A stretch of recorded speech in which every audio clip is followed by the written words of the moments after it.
త్వరగా ఏజ్ అవుతున్నామా అనుకున్న వాళ్ళందరూ ఎక్స్టర్నల్గా చాలా తీసుకుంటున్నారు జాగ్రత్తలు. స్కిన్ ద్వారా తీసుకునే మెడిసిన్స్ అంతా తీసుకుంటున్నారు త్రూ ఇంజెక్షన్స్ అని చెప్పచ్చు వివిధ రకాలుగా.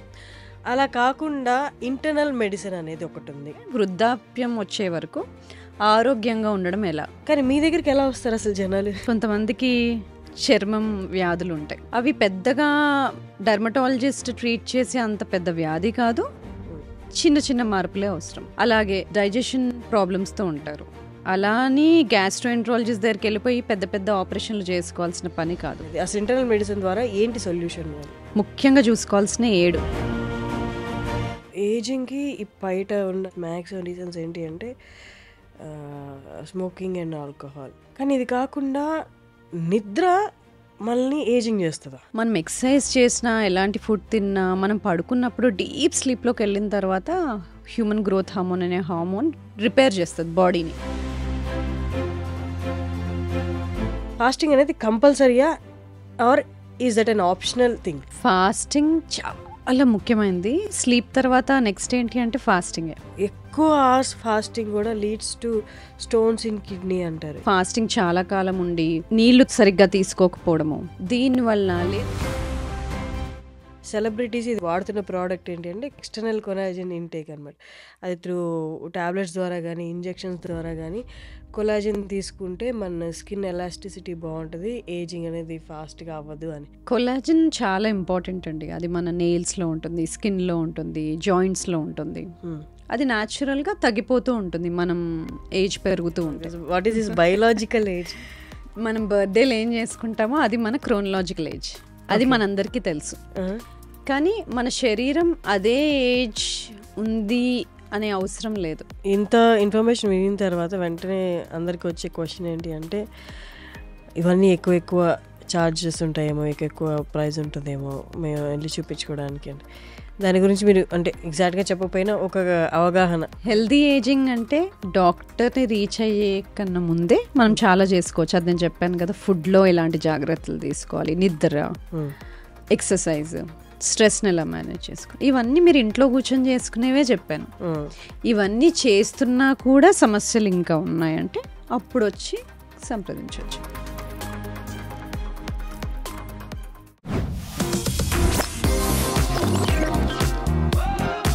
హలో యోస్, welcome to iDream media, welcome to talk show with Harshini. నార్మల్గా ఇప్పుడు అందరూ చాలామంది లైఫ్ స్టైల్ వల్ల అని చెప్పచ్చు, లేకపోతే పొల్యూషన్ వల్ల చెప్పచ్చు, త్వరగా ఏజ్ అవుతున్నామా అనుకున్న వాళ్ళందరూ ఎక్స్టర్నల్గా చాలా తీసుకుంటున్నారు జాగ్రత్తలు. డర్మటాలజిస్ట్ దగ్గరికి వెళ్తున్నారు, స్కిన్ ద్వారా తీసుకునే మెడిసిన్స్ అంతా తీసుకుంటున్నారు త్రూ ఇంజెక్షన్స్ అని చెప్పచ్చు వివిధ రకాలుగా. అలా కాకుండా ఇంటర్నల్ మెడిసిన్ అనేది ఒకటి ఉంది. సో మనం ఇవేమీ కాకుండా త్రూ మన బాడీలో చేంజెస్ చేసుకుంటూ, డైట్లో చేంజ్ చేసుకుంటూ, లైఫ్ స్టైల్ చేంజ్ చేసుకుంటూ మనం ఏజింగ్ అనేది కొంతవరకు స్టాప్ చేయొచ్చు అన్నది ఇవాళ నాతో ఉన్న సమత గారు, డాక్టర్ సమత గారు, internal medicine MD in internal medicine and longevity expert అంటున్నారు. అంటే నాకు తెలిసిన నాలెడ్జ్ నేను కొంతవరకు చెప్పాను. పూర్తి డీటెయిల్స్ సమత గారిని అడిగి తెలుసుకుందాం. నమస్తే. నమస్తే అండి, ఎలా ఉన్నారు? గుడ్. సో నాకు అర్థమైన నాలెడ్జ్తో కొంచెం చెప్పగడానికి ట్రై చేశాను, but you are the right person to speak more. అంటే ఇప్పుడు నేను ఇప్పటి నుంచి తక్కువ మాట్లాడతాను, మీరే ఎక్కువ చెప్పాలి. What is this internal medicine? ఇప్పుడు దాకా మాకు తెలిసింది అంటే ఎక్కువ అవేర్నెస్ ఉన్నది ఏంటి అంటే యూనో విత్ ఇంజెక్షన్స్, పిఆర్పి, వీటన్నిటి ద్వారా మనం ఏజింగ్ అనేది కొంతవరకు స్టాప్ చేయొచ్చు. ఇన్ఫ్యాక్ట్ కరెక్ట్ వర్డ్ చెప్పాలంటే యాంటీ ఏజింగ్ అని వాడుతున్నారు. What is this internal medicine all about? Internal anti ageing అంటున్నాం కదా. సో బేసికలీ ఏంటి అంటే మనకి రెండే తెలుసు. ఒకటి జబ్బు వస్తే డాక్టర్ దగ్గరికి వెళ్ళడము, హాస్పిటల్కి వెళ్ళడము, లేకపోతే జబ్బు లేకపోతే ఇంట్లో ఉండడం, మన పనులు మనం చేసుకోవడం, రెండే తెలుసు. కానీ రెండింటికి మధ్య అంటే ఏదైనా జబ్బు వచ్చే ముందు బాడీలో చాలా చేంజెస్ జరుగుతాయి. అవి ముందే మనం గనక పట్టుకుంటే, అవి కొన్ని టెస్టుల ద్వారా ముందే తెలుసుకుంటే ఏం జరుగుతుంది, ఎక్కడ ఇంబ్యాలెన్స్ అయింది అనేది ముందే తెలుసుకుంటే కొన్ని చేంజెస్ చేసుకొని ఈ జబ్బులు మనము లేట్గా పుష్ చేయొచ్చు, ఎర్లీగా రాకుండా. ఎలాంటివి? మోకాల నొప్పులు, sugar, type 2 diabetes, hyper tension, ఈ కార్డియాక్ జబ్బులు, క్యాన్సర్, ఇవన్నీ మనము లేట్గా వచ్చేలాగా చేయొచ్చు. లేదంటే దీన్నే స్లోయింగ్ డౌన్ ఏజింగ్ అంటారు. అంటే వృద్ధాప్యం వచ్చే వరకు ఆరోగ్యంగా ఉండడం ఎలా, ఓకే. అది internal anti ageing. Anti ageing కన్నా మనం హెల్దీ ఏజింగ్ అని చెప్పుకోవచ్చు. కొంతవరకు పాజిటివిటీ తెచ్చినా కొంతవరకు అది కైండ్ ఆఫ్ కంపల్షన్ అనేది జనాల్లో పడిపోయిందేమో అన్నట్టు అనిపిస్తుంది. వృద్ధాప్యం వచ్చిన తర్వాత ఆరోగ్యంగా ఉండడం ఎలా అంటే మన పనులు మనం చేసుకోగలగాలి, హ్యాపీగా హెల్దీగా ఉండాలి, మన పిల్లలతో ఆడుకోగలగాలి, ఎక్కువ హాస్పిటల్ చుట్టూ తిరిగే జబ్బులు రాకుండా ఉండేలాగా ఉండాలి, ఎక్కువ మందులు వాడకూడదు. ఇదే కదా మనకు కావాల్సింది. ఇండిపెండెన్స్, మనల్ని మనం చూసుకోగలగాలి, తొందరగా ఏమైనా జారి పడ్డప్పుడు ఎముకలు వీరకుండా స్ట్రాంగ్గా ఉండాలి. ఇది మనకు కావాల్సింది హెల్దీ ఏజింగ్లో. అది కాకుండా ఈ జబ్బులు అనేవి ఒక్కసారి వచ్చాయంటే, ఇవి డయాబెటీస్ కానీ, హైపర్ టెన్షన్ కానీ, హార్ట్ డిసీజ్ కానీ మనకు తెలుసు, అవి మనకి లైఫ్ లాంగ్ ఉంటాయి. అంటే లైఫ్ లాంగ్ మనం మందులు వాడుతూ కంట్రోల్లో పెట్టుకోవాలి. మరి అవి రాకుండా ఉంటే ఇంకా బెటర్ కదా. అవి రాకుండా ఎక్కువ కాలం ఆరోగ్యంగా ఉండడం ఎలా, ఇది మనము హెల్దీ ఏజింగ్ ద్వారా ఇవాళ సాధ్యం. దీన్నే మనము స్లో డౌన్ ఏజింగ్ అనొచ్చు, రివర్స్ ఏజింగ్ అంటారు, యాంటీ ఏజింగ్ అని. ఏ పదాలు వాడినా మనము జబ్బులు తొందరగా రాకుండా మనం ఓల్డ్ ఏజ్లోకి హెల్దీగా ఆరోగ్యంగా వెళ్ళాలి. కానీ మీరు అన్నట్టు ఇప్పుడు నాకు ఏదైనా హెల్త్ ప్రాబ్లం వచ్చింది, డాక్టర్ దగ్గరికి వెళ్తాను. లేకపోతే నాకు ఏజింగ్ సిమ్టమ్స్ కనిపిస్తే నేను డాక్టర్ దగ్గరికి వెళ్తాను. కానీ మీ దగ్గరికి ఎలా వస్తారు అసలు జనాలు? ఎలా రావాలి, ఎందుకోసం రావాలి? ఎలా రావాలి, ఎందుకు రావాలి? ఇప్పుడు కొంతమందికి చర్మం వ్యాధులు ఉంటాయి. అవి పెద్దగా డర్మటాలజిస్ట్ ట్రీట్ చేసే అంత పెద్ద వ్యాధి కాదు, చిన్న చిన్న మార్పులే అవసరం. అలాగే గట్ ఇష్యూస్, డైజెషన్ ప్రాబ్లమ్స్తో ఉంటారు. అలా అని గ్యాస్ట్రోఎంట్రాలజిస్ట్ దగ్గరికి వెళ్ళిపోయి పెద్ద పెద్ద ఆపరేషన్లు చేసుకోవాల్సిన పని కాదు. అంటే తేపులు రావడం కానీ, తిన్నది సరిగ్గా అరగకపోవడం కానీ, పొట్ట ఉబ్బరంగా అనిపించడం కానీ, ఇలాంటివి. లేదు 40లోకి వెళ్ళాము, 30లో 20లో ఉన్నట్టుగా ఎనర్జీ లేదు, తొందరగా అలసిపోతున్నాం, మధ్యాహ్నం అయ్యేసరికి నిద్ర వస్తుంది, ఎనర్జీ ఉండట్లేదు, పిల్లలతో ఆడుకోలేకపోతున్నాను, లేదు నడుం భాగం పెరిగిపోయింది, ముందులాగా లేను, ఇలాంటి చిన్న చిన్న మార్పులు. అలాగే బ్లడ్ టెస్ట్లలో ఇప్పుడిప్పుడే కొలెస్ట్రాల్ మెల్లగా పెరగడం చూస్తున్నాము. ఈ మధ్య బ్లడ్ ప్రెషర్ ఇంత ఎక్కువ ఉండేది కాదు, తక్కువ ఉండేది. అలాగని హైపర్ టెన్షన్కి ట్రీట్మెంట్ తీసుకునే అంత ఎక్కువ కాదు. ఇప్పుడు మనము 130 పైన కిందది 90 పైన ఉన్నప్పుడు హైపర్ టెన్షన్ అని మందులు పెడతాం. అంటే ఒక్కసారి బ్లడ్ ప్రెషర్ చెక్ చేసి పెట్టము, తరచుగా ఎక్కువగా ఉంటే అప్పుడు హైపర్ టెన్షన్ అని మందులు పెడతాం. కానీ అంతకు ముందు ఇంకా ఎంత తక్కువ పెట్టుకుంటే బెటర్. అసలు చెప్పాలంటే పైది 125, కిందది బ్లడ్ ప్రెషర్ 75, అంతలోపు మెయింటైన్ చేస్తే మనం బాగా హెల్దీగా ఉన్నట్టు. సో ఇలాంటి చిన్న చిన్న మార్పులు వచ్చినప్పుడే వాటికి మనం సరైన జాగ్రత్తలు తీసుకుంటే డయాబెటీస్, హైపర్ టెన్షన్ అటు వెళ్లకుండా ఉంటాం. స్టార్టింగ్ సిమ్టమ్స్ అని చెప్పొచ్చా? అవునండి. సో ఇక్కడే మనం కేర్ తీసుకుంటే త్రూ మీరు చెప్తున్న ఇంటర్నల్ మెడిసిన్ ద్వారా సో మనం అవాయిడ్ చేయొచ్చు లేటర్ ఆన్ స్టేజెస్లో. అంటే ఇప్పుడు ఓకే, ఇవి నాకు ఈ సిమ్టమ్స్ ఉన్నాయి, మీరు చెప్పిన సిమ్టమ్స్ ఉన్నాయి, గట్ స్లైట్లీ డిస్టర్బెన్సెస్ ఉంది, కొలెస్ట్రాల్ లెవెల్ కూడా ఇప్పుడిప్పుడే పెరుగుతుంది.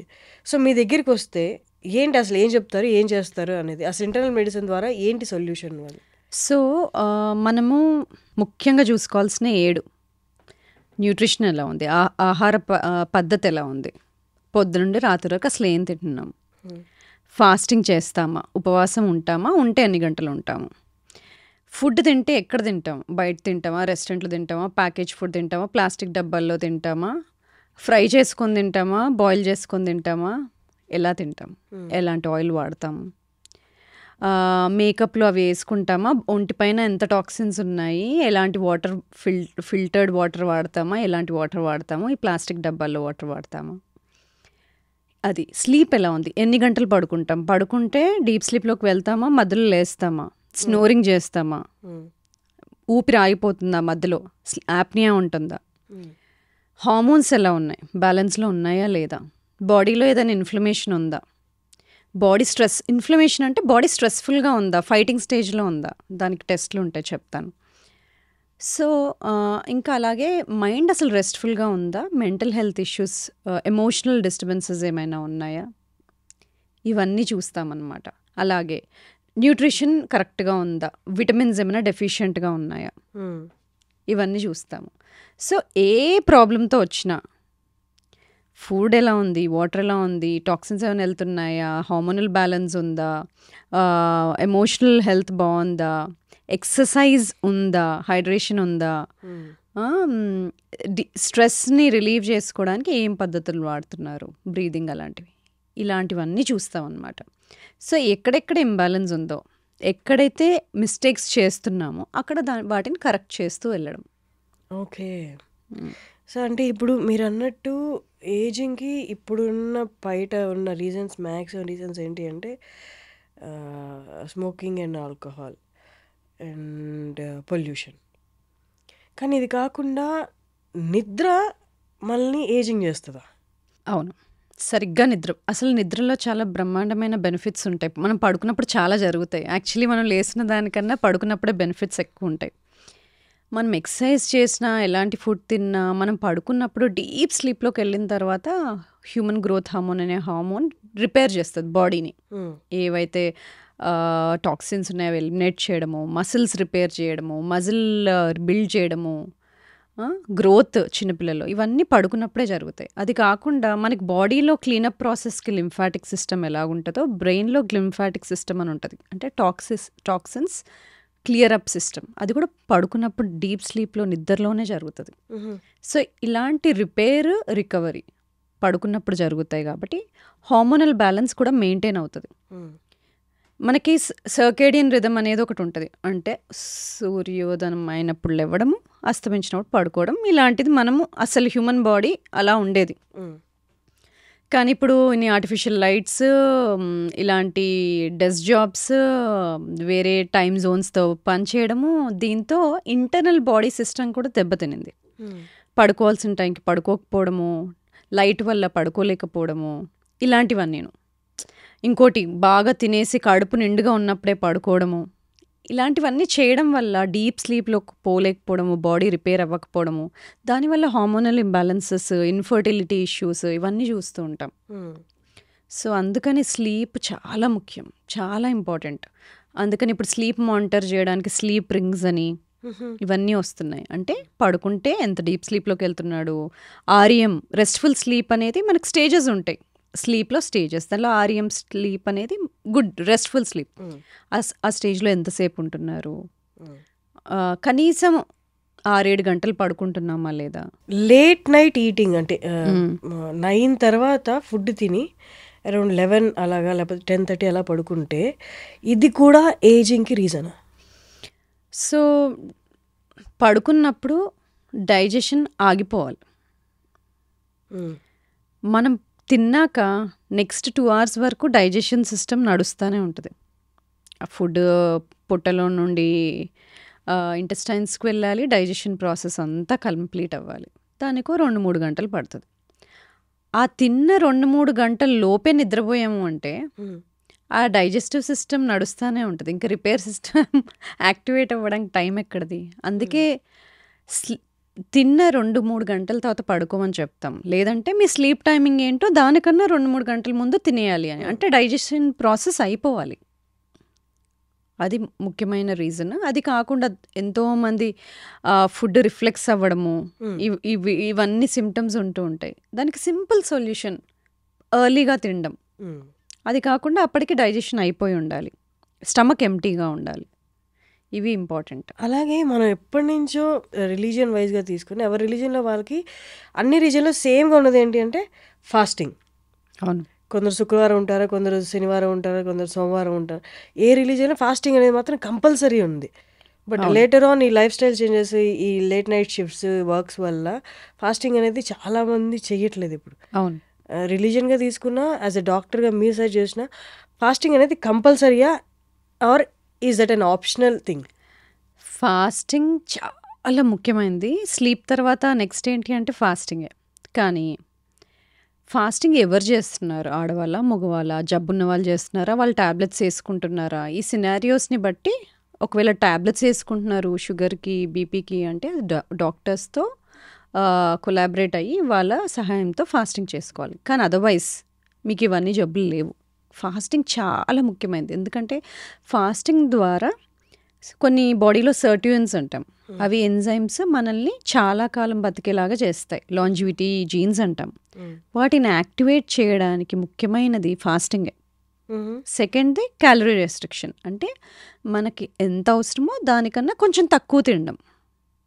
దాని డైటింగ్ అని రకరకాల పదాలు వాడతారు, కానీ సింపుల్గా చెప్పాలంటే క్యాలరీ రెస్ట్రిక్షన్ అంటే ఓవర్ ఈట్ చేయకూడదు.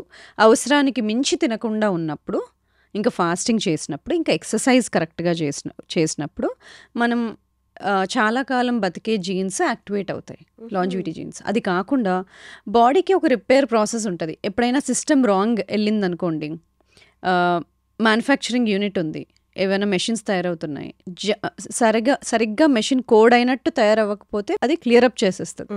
సేమ్ బాడీలో క్లియరప్ ప్రాసెస్ని ఆటోఫేజీ అంటాం. సరిగ్గా సెల్స్ క్లీనప్ ప్రాసెస్ అవ్వకపోతే అది అవసరం లేని టాక్సిన్స్ని రిలీజ్ చేస్తుంది. అది మంచిది కాదు. సో ఆ క్లీనప్ ప్రాసెస్ ఆటోఫేజీని స్టిమ్యులేట్ చేయడానికి కావాల్సింది ఫాస్టింగ్. సింపుల్. సో ఆ ఫాస్టింగ్ ఎంతో 2-3 రోజులు అవ్వాల్సిన అవసరం లేదు. సింపుల్ చిన్న ఫాస్టింగ్ 12 hours, 12 గంటలు. అంటే రాత్రి 7ంటికి తినడం ఆపేసామంటే పొద్దున 7ంటికి తింటే 12 గంటలు ఫాస్టింగ్ ఉన్నట్టే. ఒకవేళ 12 గంటలు ఆల్రెడీ అలవాటు ఉన్న వాళ్ళు 13 గంటలు, 14 గంటలు అలా పెంచుకుంటూ వెళ్ళొచ్చు. కానీ ఆడవాళ్ళకి మగవాళ్ళకి కొంచెం డిఫరెన్స్ ఉంటుంది. ఆడవాళ్ళు సైకిల్ అంతా మనకి హార్మోన్స్ డిఫరెంట్గా ఉంటాయి కాబట్టి ఆడవాళ్ళ ఫాస్టింగ్ శైలి కొంచెం చేంజ్ అవ్వాలి. మనకి మెన్స్ట్రువల్ సైకిల్ పీరియడ్స్ మొదలైన తర్వాత ఒక 6వ రోజు నుండి ఒక 15వ రోజు వరకు బాగా ఎక్సర్సైజ్ చేయొచ్చు, బాగా ఫాస్టింగ్ చేయొచ్చు. కానీ పీరియడ్ దగ్గరకు వస్తున్న సమయంలో హార్మోన్స్ లోగా ఉంటాయి కాబట్టి ఆ టైంలో బాడీ సహకరించదు ఫాస్టింగ్కి. సో అప్పుడు లాంగ్ ఫాస్టింగ్ చేయకూడదు, తక్కువ చేసుకోవాలి. ఓకే. కానీ నేను విన్నాను ఎక్కువ అవర్స్ ఫాస్టింగ్ కూడా leads to stones in kidney అంటారు. Is that true? డీహైడ్రేషన్ ముఖ్యంగా. ఒకవేళ ఫాస్టింగ్ చాలా కాలం ఉండి నీళ్లు సరిగ్గా తీసుకోకపోవడము, దీనివల్ల, లేదంటే మనము కీటో డయట్ అంటే ఫ్యాట్ ఎక్కువ తీసుకుంటూ కార్బ్స్ తీసుకోకుండా ఉన్నప్పుడు, అలాంటివి చేస్తున్నప్పుడు కొంతమంది కిడ్నీ స్టోన్స్ తయారవ్వచ్చు. కానీ కరెక్ట్గా చేసినప్పుడు, హైడ్రేషన్ బాగా తీసుకుంటున్నప్పుడు, ఎలక్ట్రోలైట్స్ అంటే సోడియం పొటాషియం మంచిగా తీసుకుంటున్నప్పుడు అలాంటి ప్రాబ్లమ్స్ ఏమీ రావు. ఓకే. అండ్ ఇంకొకటి మార్కెట్లో బాగా సేల్ అవుతున్న product and the same time చాలామంది సెలబ్రిటీస్ ఇది వాడతారని వాడుతున్న ప్రోడక్ట్ ఏంటి అంటే కొలాజిన్, ఎక్స్టర్నల్ కొలాజిన్ ఇంటేక్ అనమాట. అది త్రూ టాబ్లెట్స్ ద్వారా కానీ ఇంజెక్షన్స్ ద్వారా కానీ కొలాజిన్ తీసుకుంటే మన స్కిన్ ఎలాస్టిసిటీ బాగుంటుంది, ఏజింగ్ అనేది ఫాస్ట్గా అవ్వదు అని. సో మీరు చెప్పండి, ఇజ్ దట్ కరెక్ట్? కొలాజిన్ చాలా ఇంపార్టెంట్ అండి. అది మన నెయిల్స్లో ఉంటుంది, స్కిన్లో ఉంటుంది, జాయింట్స్లో ఉంటుంది. అది న్యాచురల్గా తగ్గిపోతూ ఉంటుంది మనం ఏజ్ పెరుగుతూ ఉంటే. అవును, ఏజ్ పెరుగుతున్నప్పుడు అది తగ్గిపోతుంది కాబట్టి యాడ్ చేసుకోవడం వల్ల మన skin health, hair health, joint health బాగుంటుంది. అయితే కొలాజిన్లో వేరే వేరే రకాలు ఉంటాయి. పౌడర్స్ ఉంటాయి, టాబ్లెట్స్ ఉంటాయి. దానిలో మళ్ళీ పెప్టైడ్స్ అని ఉంటాయి. పెప్టైడ్స్ అంటే చిన్న చిన్న మాలిక్యూల్స్ బాడీలోకి బాగా వెళ్తాయి, సెల్స్లోకి బాగా వెళ్తాయి. కొలాజిన్ పెప్టైడ్స్ మంచివి. అలాగే దాంట్లో మెరీన్ కొలాజిన్, బొవైన్ కొలాజిన్ అంటే ఆవుల నుండి వచ్చే collagen, sea food, sea water, sea animals నుండి వచ్చే కొలాజిన్, 2 రకాలు ఉంటాయి. కొంతమందికి సీ ఫుడ్ ఎలర్జీ ఉంటుంది, వాళ్ళకి మెరీన్ కొలాజిన్ సూట్ అవ్వదు. కాబట్టి మనకి ఏది సూట్ అవుతుందో అవ్వదో చూసుకోవాలి. ఒకరు అది వాడుతున్నారు కదా అని సేమ్ కాపీలాగా వాడకుండా డాక్టర్ దగ్గరికి వెళ్ళి మనకి ఏది సూట్ అవుతుందో కనుక్కొని, మనకి ఎలర్జీస్ ఏమున్నాయి ఏంటి తెలుసుకొని తీసుకోవాలి. అలాగే మార్కెట్లో చాలా ప్రోడక్ట్స్ ఉన్నాయి. చాలా పెద్ద బిజినెస్ అది. ఇప్పుడు కొలాజిన్ అనేది పౌడర్స్ ఫార్మాట్లో వస్తుందని చాలామంది సజెస్ట్ చేస్తున్నారు. అంటే కానీ అవి సర్టిఫైడ్ ప్రోడక్ట్సా లేదా చూసుకోవాలి. హౌ డు దే, అంటే సర్టిఫైడ్, మనకి సర్టిఫైడ్ ప్రోడక్ట్స్ అంటే FSSAI, GMP సర్టిఫైడ్ అని ఇలా ముద్రలు ఉంటాయి. ఆ సర్టిఫైడ్ ప్రోడక్ట్సా లేదా అని ఆ మార్క్స్, ట్రేడ్ మార్క్స్ చూడాలి మనం కొంటున్నప్పుడు. అలా చూసుకొని తీసుకోవడం బెటర్.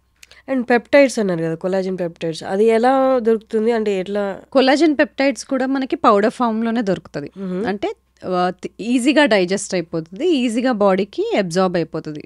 సో అవి కూడా మనకు పౌడర్ ఫామ్లో దొరుకుతాయి, కొలాజన్ పెప్టైడ్స్ అనేవి కూడా. ఓకే. ఇప్పుడు కొలాజన్ తీసుకునే వాళ్ళు వాళ్ళు పర్చేసింగ్ ఐదర్ సజెషన్ తీసుకొని డాక్టర్ దగ్గర తీసుకోవాలి, లేదు వాళ్ళందరికీ వాళ్ళు వాడాలనుకుంటే ఇట్స్ నాట్ కరెక్ట్. వాళ్ళంతా వాళ్ళు వాడాలనుకుంటే ఫస్ట్ థింగ్ అదే సర్టిఫైడా కాదా అని చూసుకోవాలి. మంచి పెప్టైడ్స్ ఎలా అడగాలి వాళ్ళు? ఇన్ కేస్ మెడికల్ షాప్కి వెళ్ళి వాళ్ళు పెప్టైడ్స్ కొలాజన్ పెప్టైడ్ చాలా వరకు జనరల్ ఫార్మసీస్లో మనకు దొరకకపోవచ్చు మనకు కావాల్సిన పెప్టైడ్స్. కాబట్టి అది డాక్టర్ దగ్గరికి వెళ్ళి రాయించుకొని తీసుకుంటే బెటర్. ఓకే. కన్సర్న్డ్ డర్మటాలజిస్ట్ అయినా ఎవరైనా డాక్టర్ దగ్గరికి వెళ్ళి అడిగి తీసుకుంటే బెటర్. ఈ మధ్య ఎక్కువ చూస్తున్నాము మీ బయలాజికల్ ఏజ్ తెలుసుకోవడం ఎలా అని కూడా అంటున్నారు. అంటే మన ఏజ్ ఏంటో నాకు తెలుసు, నా ఏజ్ ఏంటో నాకు తెలుసు. What is this biological age? మనం బర్త్డేలు ఏం చేసుకుంటామో అది మన క్రోనలాజికల్ ఏజ్, అది మనందరికీ తెలుసు. కానీ మన శరీరం అదే ఏజ్ ఉంది అనే అవసరం లేదు. నేను నా జీవన శైలి ఎలా ఉంది, నా ఆహార పదార్థాల లైఫ్ ఎలా ఉందన్న దాన్ని బట్టి నా ఏజ్ ఎక్కువ ఉండొచ్చు తక్కువ ఉండొచ్చు, నా ఇంటర్నల్ బాడీ ఏజ్, దాన్ని బయలాజికల్ ఏజ్ అంటాం. కాబట్టి మన బర్త్డే ఏజే మన బాడీ ఏజ్ అవ్వాల్సిన అవసరం లేదు. అందుకని ఎవరైతే బాగా రోజు ఆహారం బాగా తీసుకుంటారో, జీవనశైలి బాగుంటుందో, ఎక్సర్సైజ్ బాగా చేస్తారో, వీళ్ళ బయలాజికల్ ఏజ్ కొంచెం తక్కువ ఉంటుంది. అయితే దీనికి సింగిల్ టెస్ట్ ఏదైనా ఉంటుందా అంటే అది సింగిల్ టెస్ట్తో చెప్పలేం. ఎందుకంటే చాలా కాంప్రహెన్సివ్గా చూడాలి. ఎందుకంటే ఒక ఏజ్ అనేది కాంప్లెక్స్ ప్రాసెస్. దానికి ఒక ఇంటర్నల్ ఏజ్ ఇవ్వాలి అంటే ఏమేమి చూడాలి? బ్లడ్లో అంటే మనం కొలెస్ట్రాల్ చూస్తాము, షుగర్స్ ఎలా ఉన్నాయో చూస్తాము. అలాగే మెజర్మెంట్లో మన వేస్ట్ టు హిప్ రేషియో అంటే నడుం భాగం తుంటి భాగము మెజర్ చేసినప్పుడు దానికి కొలతలు తీసుకున్నప్పుడు ఆడవాళ్ళైతే వేస్ట్ టు హిప్ రేషియో 0.85 కన్నా ఎక్కువ ఉంటే, లేదు మగవాళ్ళల్లో 0.9 కన్నా ఎక్కువ ఉంటే వాళ్ళకి టైప్ 2 డయాబెటీస్ కానీ, కొలెస్ట్రాల్ కానీ, హైపర్ టెన్షన్ కానీ, గుండె జబ్బులు కానీ వచ్చే ప్రమాదం ఎక్కువ. అందుకనే ఈ కొలతలు కూడా ఇంపార్టెంటే. ఇంతకుముందు BMI అని చూసేవాళ్ళం, బాడీ మాస్ ఇండెక్స్, అంటే మీ హైట్కి మీరున్న వెయిట్ ఎంత అని. కానీ దాంట్లో కొన్ని లోపాలు ఉంటాయి. ఎలా? బాగా ఎక్సర్సైజ్ చేసే అతను ఉంటాడు, అతనికి మసిల్ ఎక్కువగా ఉంటుంది. మీరు BMI చూస్తే ఎక్కువగా ఉంటుంది, అంటే కొవ్వు ఎక్కువ ఉన్నట్టు కాదు కదా. అందుకని మనకు కరెక్ట్గా తెలవాల్సింది బాడీ కాంపోజిషన్ అనాలిసిస్. అంటే బాడీలో కండరాలు ఎన్ని ఉన్నాయి, కొవ్వు ఎంత ఉంది, ఎముకల క్వాలిటీ ఎలా ఉంది, బోన్, ఫ్యాట్, మసిల్ రేషియో, ఇది ముఖ్యమైనది BMI కన్నా. సో ఇవి తెలియాలి. బ్లడ్ మార్కర్స్ ఇంతకుముందు చెప్పాము. ఇది కాకుండా మనకి కొత్తగా ఎపిజెనెటిక్ క్లాక్స్ అని వచ్చాయి. అంటే ఏంటి? మనకు అందరికి ఒక బ్లూ ప్రింట్ ఉంటుందా, మన బాడీ ఇలా తయారవ్వాలని. మన అమ్మలు మనకి పుట్టినప్పుడు మనకు ఒక DNA జీన్స్ ఉంటాయి, అది మన బ్లూ ప్రింట్. అది మనం చేంజ్ చేయలేం. అది మనకి ఫ్యూచర్లో ఎలాంటి జబ్బులు వస్తాయి అనేది ఒక 10 to 15% డిసైడ్ అయి ఉంటుంది. అంటే 80 to 85% తర్వాత మనం ఎలాంటి ఆహారం తీసుకుంటాము, వ్యాయామం చేస్తామా లేదా, స్ట్రెస్ఫుల్గా ఉంటామా, నిద్ర ఎలా పోతున్నాము, జీవనశైలి ఎలా ఉంది అన్న దాన్ని బట్టి ఆ మిగతా 85% డిసైడ్ అవుతుంది. దీన్ని ఎపిజెనెటిక్స్ అంటాము. అంటే జీన్స్ చుట్టూ మనం చేసే మార్పులు ఏంటి అని. దీన్ని DNA చుట్టూ జరిగే మార్పుల్ని గమనించి వచ్చిన టెస్ట్ ఎపిజెనెటిక్ టెస్ట్. కొంచెం ఏదైనా ఒక టెస్ట్ దగ్గరగా ఉందా అంటే అది ఎపిజెనెటిక్ టెస్ట్ అనమాట. ఓకే. కాకపోతే ఆ సింగిల్ టెస్ట్ చూడకూడదు. నేను ఇంతకుముందు చెప్పిన విధంగా బ్లడ్లో ఎలా ఉన్నాయి చేంజెస్, ఈ హిస్టరీ ఎలా ఉంది, ఎపిజెనెటిక్ టెస్ట్ అనేది బయలాజికల్ ఏజ్ తెలుసుకునేయడానికి అవకాశం ఉంది. అయితే ఇప్పుడు ఈ లాస్ట్ 3-4 సంవత్సరాల్లో వచ్చిన టెస్ట్ ఇది. ఫ్యూచర్లో మనకి ఇంకా కొత్త టెస్ట్లు వస్తాయి, కానీ బేసిక్స్ మనం మర్చిపోకూడదు. బేసిక్స్ ఏంటి? నడుం భాగం తుంటి భాగం రేషియో అని చెప్పాను, మన మసిల్, బోన్, ఫ్యాట్ రేషియో అని చెప్తున్నాము, అంటే బాడీ ఫ్యాట్ పర్సంటేజ్ ఎంత ఉంది, బ్లడ్లో ఈ లిపిడ్ ప్రొఫైల్స్ కానీ, బ్లడ్ షుగర్స్ కానీ, విటమిన్ ప్రొఫైల్స్ కానీ, హోమోసిస్టిన్, లైపోప్రోటీన్, ఇవన్నీ ఎలా ఉన్నాయి, ఇవన్నీ బేసిక్స్. వీటితో పాటు ఆ DNA చుట్టూ జరిగే మార్పులు, ఇవన్నీ మనం తెలుసుకుంటాం. ఓకే, బయలాజికల్ ఏజ్ ఏంటి తెలుసుకున్నాం, ఇలా ఉంది. ఇప్పుడు నెక్స్ట్ ఏంటి? ఏజ్ తగ్గించుకోవచ్చా? నెక్స్ట్ ఏంటి, ఎలా తగ్గించుకోవచ్చు, తగ్గిస్తే ఎలా తగ్గించాలి? ఫస్ట్ వ్యాయామం చేస్తున్నారా లేదా? అస్సలు చేయని వ్యక్తి అయితే మొదలు పెట్టాలి. ఎలా? వారానికి కనీసం 150 నిమిషాలు మోడరేట్ ఎక్సర్సైజ్, అంటే బ్రిస్క్ వాకింగ్ కానీ, యోగా కానీ, స్విమ్మింగ్ కానీ, ఏరోబిక్స్ కానీ ఇలాంటివి. లేదంటే 75 నిమిషాలు ఫాస్ట్ హై ఇంటెన్సిటీ ఎక్సర్సైజ్, అంటే ఫాస్ట్ బైకింగ్, హైకింగ్ ఇలాంటివి. కానీ ఇవి చేస్తే సరిపోతుందా? లేదు. మనము వృద్ధాప్యం వచ్చినాక, ఓల్డ్ ఏజ్ వచ్చినాక ఆరోగ్యంగా ఉండాలంటే ఏజ్ ఎంటర్ అయ్యేటప్పుడు, 50 ఎంటర్ అయ్యేటప్పుడు మన మసిల్ కండరాలు బాగుండాలి. అప్పటికీ కండరాలు తక్కువగా ఉన్నాయంటే మీకు డెఫినెట్గా ఈ జబ్బులు తొందరగా వచ్చేస్తాయి. ఇవి 4: డయాబెటీస్, హైపర్ టెన్షన్, కార్డియాక్ జబ్బు, క్యాన్సర్లు, స్ట్రోకు. ఇవి అయితే ఎందుకంటే 40 తర్వాత 40 సంవత్సరాలు ఒకసారి దాటామంటే ప్రతి సంవత్సరానికి 1% మజిల్ పోతుంది. కానీ దాంతో వచ్చే ప్రాబ్లం ఏంటి? మజిల్ పోతూ ఉంటే మనం తినే ఫుడ్ ఎనర్జీగా మారకుండా కొవ్వుగా మార్చి వెయిట్ పుట్ ఆన్ అవుతాం. మెల్లగా ఇన్సులిన్ రెసిస్టెన్స్లోకి వెళ్తుంది. అంటే మెటబాలిక్ ఫ్లెక్సిబిలిటీ తగ్గిపోతుంది, మెటబాలిక్ హెల్త్ అప్పటి నుండి డిస్టర్బ్ అవుతుంది. అదేంటంటే నేను 40 వరకు బాగానే ఉండదని 40 తర్వాత అన్ని మార్పులు చూస్తున్నా అంటారు కదా, ఇది ఇన్సులిన్ రెసిస్టెన్స్ అనేది మొదలవుతుంది. దీన్ని తగ్గించుకోవడానికి మనం స్ట్రెంగ్త్ ట్రైనింగ్, రెసిస్టెన్స్ ట్రైనింగ్ చేసుకున్నప్పుడు ఈ కండరాలు కోల్పోయే కెపాసిటీని తగ్గిస్తాం. మజిల్ లాస్ తగ్గుతుంది. మసిల్ లాస్ తగ్గినప్పుడు మెటబాలిజం బాగుంటుంది, అంటే మనం జబ్బుల్ని దూరంగా నెట్టుతున్నట్టేగా. సో అది కాకుండా ఫుడ్లో ఏం మార్పులు చేసుకోవాలి? మొదటిగా ఎవరైనా refined seed oils, sunflower oil, canola oil, rice bran oil, ఇవన్నీ మనం వాడుతున్నట్లయితే ఫస్ట్ ఇవి తీసేయాలి. అసలు మనకు మార్కెట్లో ఉన్నవే అవి కదా, అవి రిఫైన్డ్ ఆయిల్స్. మనం కోల్డ్ ప్రెస్డ్ ఆయిల్స్ వాడుకోవాలి. కోల్డ్ ప్రెస్డ్ అంటే గానుగ నూనెలు, ఫ్రెష్గా చేసేవి. అవి కొబ్బరి నూనె కానీ, లేదంటే గానుగ నూనెనే రైస్ బ్రాన్ కానీ, గానుగ నూనె, నల్ల నువ్వుల నూనె, ఇవి వాడుకోవచ్చు. ఇవి కూడా తక్కువ వాడాలి, ఎందుకంటే ఈ నూనెలు మన మోడర్న్ డేస్ వచ్చినాక తయారైనవి. ఈ పాతకాలంలో ఎంత ఎక్కువ నూనె వాడేవాళ్ళం కాదు. సో ఈ నూనెల వల్ల మనకు బాడీలో ఇన్ఫ్లమేషన్ పెరుగుతుంది. సో ఈ నూనెలు తగ్గించుకోవాలి. అలాగే ఫుడ్ వండే విధానంలో ఎక్కువ డీప్ ఫ్రైడ్ ఫుడ్స్, బాగా గ్రిల్ చేసిన ఫుడ్స్ ఇవి తినకూడదు, ఎందుకంటే దానిలో క్యాన్సర్ కాజింగ్ ఏజెంట్స్ పెరుగుతాయి. బాగా డీప్ ఫ్రైడ్ ఫుడ్స్లో నైట్రేట్స్ పెరగడము ఇలాంటివి జరుగుతాయి. సో అలాగే షుగర్ ఎక్కువ ఉన్న ఫుడ్స్ తినకూడదు. Sugar is directly related to inflammation, బాడీని ఇన్ఫ్లేమ్ చేస్తుంది. సో షుగర్ తగ్గించుకోవాలి, డీప్ ఫ్రైడ్ ఫుడ్స్ తగ్గించుకోవాలి, అంటే బాగా ప్రాసెస్ చేసి పీచు పదార్థం తీసేసిన ఫుడ్స్, పిండి పదార్థాలు తక్కువ చేసి, ఇప్పుడు గోధుమ పిండి బదులు ఫుల్ గోధుమలు వాడటం కానీ ఇలాంటివి. సో ప్రాసెస్డ్ ఫుడ్స్ తగ్గించుకొని, డీప్ ఫ్రైడ్ ఫుడ్స్ తగ్గించుకొని, ఈ seed oils, refined seed oils కనుక తగ్గించుకుంటే మనం బాడీని యాంటీ ఇన్ఫ్లమేటరీగా వెళ్తుంది. అది కాకుండా ప్లేట్లో కూరగాయలు ఎక్కువ ఉండేలాగా రోజు కూరగాయలు మార్చి తినడము, ఫ్రూట్స్ తీసుకోవడము, నీళ్లు బాగా తీసుకోవడము, హోల్ ఫుడ్స్ తీసుకోవడం ద్వారా మనం మార్చుకోవచ్చు. ఇదే కాకుండా తినే పద్ధతిలో కూడా కొంచెం మార్పులు చేసుకోవాలి. ఫస్ట్ మనం కూరగాయలతో మొదలు పెట్టాం అనుకోండి తినడం, అది ఆల్రెడీ స్వెల్ అయిపోతుంది పొట్టలో. తర్వాత వచ్చే ఫుడ్ని స్లోగా అబ్జార్బ్ చేసుకుంటుంది. అదే తినడం అన్నంతో మొదలు పెట్టామనుకోండి ఎక్కువ తినేస్తాం. ఎందుకు? ఆ స్విచ్ ఆన్ అవ్వదు, కడుపు నిండింది అనే స్విచ్ తొందరగా ఆన్ అవ్వదు. అదే మనము కూరగాయలు ఫస్ట్ తిని దానిలో ఫైబర్, పీచు పదార్థం ఎక్కువగా ఉంటుంది, నెక్స్ట్ వచ్చే ఫుడ్ని తక్కువ తీసుకుంటుంది. తర్వాత ప్రోటీన్ ఉన్న ఫుడ్ అంటే పప్పులు, చికెన్ ఇలాంటివి తీసుకున్నప్పుడు కడుపు నిండింది అనే ఒక హార్మోన్ ఉంటుంది, పెప్టైడ్ వైవై అంటాం, అది యాక్టివేట్ అవుతుంది. నీకు నిండింది, ఇంకా తక్కువ తినొచ్చు అని.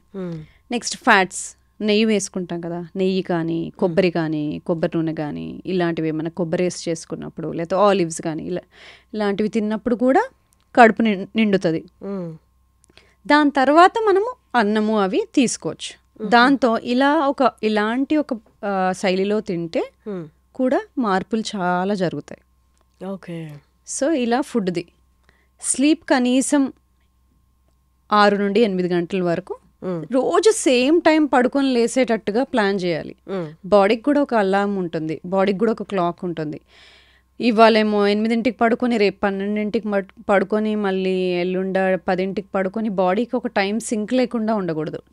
ప్రతిరోజు ఒక నియర్లీ సేమ్ టైంకి పడుకోవడం ఇంపార్టెంట్.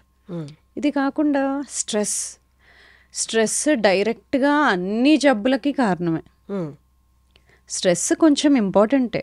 ఇప్పుడు నేను పాడ్కాస్ట్ ఉంది, స్ట్రెస్ఫుల్గా ఉంటాను, దానివల్ల బాగా చేస్తాను, అది ఓకే. టెస్ట్ ఉంది, కొంచెం స్ట్రెస్ఫుల్గా ఎక్కువ చదువుతాను, బాగా రాస్తాను, తర్వాత ఓకే. తర్వాత ఆగిపోవాలి, స్ట్రెస్ కంటిన్యూ అవ్వద్దు. నేను ఇంటికి వెళ్ళినాక కూడా ఇంకా స్ట్రెస్ఫుల్గా ఉండకూడదు. స్ట్రెస్ వచ్చినప్పుడు బాడీలో కార్టిజోల్ అనే హార్మోన్ రిలీజ్ అవుతుంది, దానివల్ల షుగర్ పెరుగుతుంది, కొంచెం హార్ట్ రేట్ పెరుగుతుంది, దానివల్ల మనం టాస్క్ని బాగా కంప్లీట్ చేస్తాం. కానీ బాడీకి కొన్నిసార్లు రాంగ్ స్ట్రెస్సెస్ ఇచ్చినప్పుడు, అంటే ఇప్పుడు ఫోన్లో మెసేజ్ వస్తుందేమో, నెక్స్ట్ ఇంట్లో ఏం చేస్తున్నారు, ఇలా అన్నెసెసరీ స్ట్రెస్సెస్ ఎక్కువగా తీసుకుంటున్నప్పుడు ఆ కార్టిజాల్ అనేది ఆఫ్ అవ్వదు. అది ఆఫ్ అవ్వాల్సిన టైంకి ఆఫ్ అవ్వకపోతే అన్నెసెసరీగా హార్మోనల్ బ్యాలెన్సెస్ స్టార్ట్ అవుతాయి. బాడీ ఇన్ఫ్లేమ్డ్ అయిపోతుంది, అప్పుడు హార్మోనల్ చేంజెస్ జరుగుతాయి, వెయిట్ పుట్ ఆన్ అవ్వడము, ఇవన్నీ లాంగ్ టర్మ్, చాలా కాలం స్ట్రెస్ఫుల్గా ఉన్నప్పుడు. కాబట్టి స్ట్రెస్ ఉన్నప్పుడు దాన్ని తగ్గించుకోవడం ఎలా, ఇలాంటివి మనం అందరము ఇన్కార్పొరేట్ చేసుకోవాలి. బాగా స్ట్రెస్ఫుల్గా అనిపిస్తుంది, అప్పుడు మనకి పొట్టలో ఏదో తిప్పేసినట్టుగా అనిపిస్తుంది. ఎందుకండి బ్రెయిన్లో స్ట్రెస్గా ఉంటే పొట్టలో ఎందుకు తిప్పాలి? అంటే బ్రెయిన్ పొట్ట రెండు కనెక్టెడే. పొట్టలోనే మనకి 80% సెరటోనిన్ అంటే మైండ్ కామింగ్ హార్మోన్ అనేది పొట్టలో నుండి రిలీజ్ అవుతుంది. కాబట్టి మనము పొట్ట ఎలా ఉందో మైండ్ అలా ఉంటుంది, మైండ్ ఎలా ఉంటే పొట్ట అలా ఉంటుంది. సో క్లీన్ ఫుడ్ తినడం అందుకని ఇంపార్టెంట్, మూడ్ బాగుంటుంది. అలాగే ఇప్పుడు డీస్ట్రెస్ చేసుకోవాలి, ఇలాంటి స్ట్రెస్ఫుల్గా అనిపిస్తుందంటే బ్రీదింగ్, చాలా రకాల బ్రీదింగ్ టెక్నిక్స్ ఉన్నాయి. బాక్స్ బ్రీదింగ్ అంటాము, డయాఫ్రమాటిక్ బ్రీదింగ్ అంటాము. ఏదేమైనా మనం ఊపిరి పీల్చుకొని ఆపుకొని తర్వాత ఊపిరి వదిలినప్పుడు ఎక్స్ప్రెషన్ అంటాం. అది కొంచెం స్లోగా వదలాలి. అంటే ఎక్స్ప్రెషన్ ఇన్స్పిరేషన్ కన్నా పొడవుగా ఉన్నప్పుడు, ఎక్స్ప్రెషన్ ఎక్కువగా ఉన్నప్పుడు స్లోగా మనం బ్రీదింగ్ వల్ల బాడీకి కూల్ డౌన్ అవుతున్నాము అనే సిగ్నల్ పంపించడం. ఇలాంటి డీస్ట్రెస్ టెక్నిక్స్ మనము ఈ మోడర్న్ లైఫ్ స్టైల్స్లో చేసుకోవాల్సిందే ప్రతి ఒక్కళ్ళము. సో ఇలా స్ట్రెస్ మేనేజ్మెంట్, స్లీప్ని కరెక్ట్గా చేసుకోవడము, ఫుడ్ ఇలా తీసుకోవడము, వ్యాయామం చేసుకోవడము, మసిల్ కాపాడుకోవడము, మన కండరాలు కాపాడుకోవడం, ఇవన్నీ ఇంటర్నల్ యాంటీ ఏజింగ్లో చిట్కాలు. ఇప్పుడు మీరు చెప్పిన ఇంటర్నల్ ట్రీట్మెంట్ ఏదైతే ఉందో, ఇంటర్నల్ మెడిసిన్ ట్రీట్మెంట్ ఏదైతే ఉందో, మీరు చెప్పినట్టు అన్ని ఏజ్ వాళ్ళు 30 నుండి 60 వరకు 70 వాళ్ళు పాటించవచ్చా, లేకపోతే ఏజ్ వైజ్ డిఫరెన్సెస్ ఏమైనా ఉంటాయి? నేను ఇప్పుడు చెప్పినట్టు అందరూ పాటించవచ్చు, 30 నుండి 70 దాకా 80 దాకా. కానీ 40-50 దాటుతున్నప్పుడు మనం మసిల్ స్ట్రెంథనింగ్ ఎక్సర్సైజ్ ఎక్కువ చేయాలి. దానివల్ల మనం కండరాలు కోల్పోకుండా ఉంటాం. ఇంతకుముందు చెప్పినట్టు 40 తర్వాత మనం కండరాలు తగ్గిపోతాయని చెప్పాను కదా, దానివల్ల సమస్యలు వస్తాయి. కాబట్టి స్ట్రెంగ్త్ ట్రైనింగ్ అనేది, అంటే మనం మసిల్స్ని కాపాడుకోవడానికి ఎక్సర్సైజ్లు మనం ఇంకొంచెం ఎక్కువ చేసుకోవాలి 50 దాటిన తర్వాత. ఇప్పుడు గట్ రిలేటెడ్, అంటే మన పొట్టకి మంచి బ్యాక్టీరియా కావాలంటే ప్రోబయోటిక్స్ తీసుకోవాలని చెప్పి మనకి మార్కెట్లో కూడా, ఈవెన్ సూపర్ మార్కెట్లో కూడా అవైలబుల్ ఉన్నాయి. ఇవి తీసుకుంటే మీకు ప్రోబయోటిక్స్ డెవలప్ అయ్యి గట్ హెల్త్ బాగుంటుంది అని. అవన్నీ డైరెక్ట్గా వెళ్ళిపోయి అవి వాడేయచ్చా? అంటే కన్సల్టేషన్ లేదా ఎవరినైనా డాక్టర్ని కన్సల్ట్ అవ్వకుండా తీసుకోవచ్చా? మీకు జబ్బులు ఏం లేవనుకోండి, డైజెషన్ బాగుంది, పొద్దున బాగా లేస్తున్నారు, బాగా నిద్రపోతున్నారు, ఎనర్జీ బాగుంది, మీ డే టు డే పనులు బాగా చేసుకుంటున్నారు అంటే ఏమీ అవసరం లేదు ప్రోబయోటిక్స్. లేదు కొంచెము ఏదైనా తింటే అరగకపోవడము, కొంచెం డైజెషన్ ఇష్యూస్ మొదలయ్యాయి అంటే ఓకే, ప్రోబయోటిక్స్ తీసుకోవచ్చు. కానీ తీసుకుంటున్నప్పుడు ఎలాంటివి తీసుకోవాలి? మార్కెట్లో ఇన్ని ఉన్నాయి కదా, ఏం తీసుకోవాలి అంటే లాక్టోబాసిలస్ అని ఉన్నవి కానీ, బైఫిడో బ్యాక్టీరియం అని ఉన్నాయి కానీ, ఈ 2 కలుపున్నవి కానీ ఇలాంటివి తీసుకోవచ్చు. లేదు మీకు స్పెసిఫిక్గా ప్రాబ్లమ్స్ ఉన్నాయి, పేగులకు సంబంధించిన ప్రాబ్లమ్స్, ఇన్ఫ్లమేటరీ బవల్ డిసీజ్, లేకపోతే ఇన్ఫ్లమేటరీ ఇరిటబుల్ బవల్ సిండ్రోమ్, ఇలాంటి స్పెసిఫిక్ ప్రాబ్లమ్స్ ఉన్నాయి అంటే అది డాక్టర్ని కన్సల్ట్ అయ్యి తీసుకోవాలి. లేదు స్కిన్ ప్రాబ్లమ్స్ ఉన్నాయి, స్కిన్ ర్యాషెస్ వస్తున్నాయి, ఎగ్జిమా వస్తుంది, ఎక్కువ తలనొప్పులు వస్తున్నాయి, కొన్నిసార్లు గట్ని కూడా కరెక్ట్ చేసుకోవాలి. గట్ కనుక బేసికలీ గట్లో అంటే చిన్న స్మాల్ ఇంటెస్టైన్లో మనకి బ్యాక్టీరియా, ఫంగై, వైరసెస్ అన్నీ ఉంటాయి, బ్యాలెన్స్డ్గా ఉంటాయి. మనం వాటికి హెల్ప్ చేయాలి, అవి మనకి హెల్ప్ చేస్తాయి. మనం తిన్న ఫుడ్లో నుండి కూడా కొన్ని అవి వైటమిన్స్ మనకి తీసిస్తాయి. సో అందుకని మనం హెల్తీగా పెట్టుకోవాలి. దానికి ఒక ఫౌండేషనల్ బ్యాక్టీరియా అని కొన్ని ఉంటాయి. అవి బ్యాలెన్స్డ్గా ఉండాలి. కానీ ఎప్పుడైతే ఆ బ్యాలెన్స్ కోల్పోతాయో కొన్ని అవసరం ఉన్న బ్యాక్టీరియా తక్కువ అవడం, అవసరం లేని బ్యాక్టీరియా ఎక్కువ పెరగడం వల్ల మనకు కొన్ని ప్రాబ్లమ్స్ రావచ్చు. అవి స్కిన్ ప్రాబ్లమ్స్ లాగా బయటపడవచ్చు, జాయింట్ ప్రాబ్లమ్స్ లాగా బయటపడవచ్చు, అలాగ వేరే వేరేగా బయటకు వస్తాయి. అలాంటప్పుడు ఇంబ్యాలెన్స్ ఉన్నట్టు. ఇంబ్యాలెన్స్ ఉన్నప్పుడు టెస్ట్ చేసుకోవడం ఎలా? మనకి గట్ మైక్రోబయోమ్ అనే టెస్ట్ ఉన్నాయి, వాటి ద్వారా మనం టెస్ట్ చేసుకొని చూసుకుంటాం. గట్ మైక్రోబయోమ్ అనే టెస్ట్ ద్వారా గట్ మైక్రోబయోమ్ ఆ టెస్ట్ ద్వారా మనకు అసలు ఏం బ్యాక్టీరియా గ్రో అవుతున్నాయి, ఉండాల్సినవి ఉన్నాయా, అవసరం లేనివి ఎక్కువ పెరుగుతున్నాయా, ఏమైనా అవసరం లేని పదార్థాలు రిలీజ్ అవుతున్నాయా, ఇలాంటివన్నీ చూసుకుంటాం అన్నమాట. ఎందుకంటే ఇలాంటి బ్యాలెన్స్ లేనప్పుడు ఎక్సర్సైజ్ కెపాసిటీ తగ్గిపోవచ్చు, మైగ్రేన్స్ రావచ్చు, ఇంతకుముందు నేను చెప్పిన విధంగా ఐబిఎస్, ఐబిడి రావచ్చు, హార్ట్ డిసీజ్కి రిస్క్ పెరగవచ్చు, హైపర్ టెన్షన్కి రిస్క్ పెరగవచ్చు. సో గట్ అనేది ఇన్నిటికీ కనెక్ట్ అయి ఉంది. ఇప్పుడు ఈ గట్ మైక్రోబయోమ్ ఏదైతే ఉందో టెస్ట్, అది వాళ్ళు రెగ్యులర్గా అంటే ఎక్కడ చేయించుకోవచ్చు? అది నేను చేస్తాను, ఇప్పుడు చాలా మంది డాక్టర్స్ చేస్తున్నారు. కన్సల్ట్ అవ్వచ్చు. సో అలా ఏంటి ప్రాబ్లం చూసుకుని దానికి తగ్గట్టుగా ట్రీట్మెంట్ తీసుకోవాలి. కానీ ఏ ట్రీట్మెంట్ తీసుకున్నా దాంట్లో నేను చెప్పినట్టుగా ఫ్రైడ్ ఫుడ్స్, బాగా ప్రాసెస్ చేసిన ఫుడ్స్, షుగర్ ఇలాంటివి తగ్గించుకోవాలి. బాగా గ్రిల్ చేసిన ఫుడ్స్, రిఫైన్డ్ ఆయిల్స్ ఇలాంటివన్నీ తక్కువ చేసినప్పుడు బాడీ యాంటీ ఇన్ఫ్లమేటరీ స్టేట్లోకి వెళ్ళిపోయి ఆ సిమ్టమ్స్ అన్నీ తగ్గుతాయి. దానికి తోడ్పడుతూ కొన్ని సప్లిమెంట్స్, ప్రోబయోటిక్స్ అవి వాడినప్పుడు బాడీ ఒక బ్యాలెన్స్లోకి వస్తుంది అనమాట. ఇప్పుడు అంటే ఇంత ఇన్ఫర్మేషన్ వినిన తర్వాత వెంటనే అందరికి వచ్చే క్వశ్చన్ ఏంటి అంటే, ఇవన్నీ ఎక్కువ ఛార్జెస్ ఉంటాయేమో, ఎక్కువ ప్రైస్ ఉంటుందేమో మేము వెళ్ళి చూపించుకోవడానికి అంటే, దాని గురించి మీరు అంటే ఎగ్జాక్ట్గా చెప్పకపోయినా ఒక అవగాహన జనాలకి. హెల్దీ ఏజింగ్ అంటే డాక్టర్ని రీచ్ అయ్యే కన్నా ముందే మనం చాలా చేసుకోవచ్చు. అది నేను చెప్పాను కదా, ఫుడ్లో ఎలాంటి జాగ్రత్తలు తీసుకోవాలి, నిద్ర, ఎక్సర్సైజ్, స్ట్రెస్ని ఎలా మేనేజ్ చేసుకోవాలి, ఇవన్నీ మీరు ఇంట్లో కూర్చొని చేసుకునేవే చెప్పాను. ఇవన్నీ చేస్తున్నా కూడా సమస్యలు ఇంకా ఉన్నాయంటే అప్పుడు వచ్చి సంప్రదించవచ్చు, అప్పుడు హెల్ప్ చేస్తాను. లేదు అంటే మిగతావన్నీ మీరు డాక్టర్ల దగ్గరికి ఎవరి దగ్గరికి వెళ్ళకుండా ఇంట్లోనే చేసుకునే మార్పులు ఇవన్నీ. సో మిమ్మల్ని కన్సల్ట్ అవ్వాలి అంటే ఎక్కడ, ఎలాగా, మీ ఒక్కసారి మీ హాస్పిటల్ గురించి? మా clinic name PMX health centre for longevity and personalised medicine. 30 నుండి 70, 80 దాకా ఎవరైనా ఆరోగ్యంగా ఉండాలనుకుంటున్నప్పుడు, ఆరోగ్యంగా వృద్ధాప్యంలోకి వెళ్ళాలి అనుకుంటే వాళ్ళందరికీ అవసరం ఉండే ట్రీట్మెంట్స్ ఇక్కడ ఉంటాయి. Okay, that's nice. Thank you so much for coming, Samatha garu. Thank you.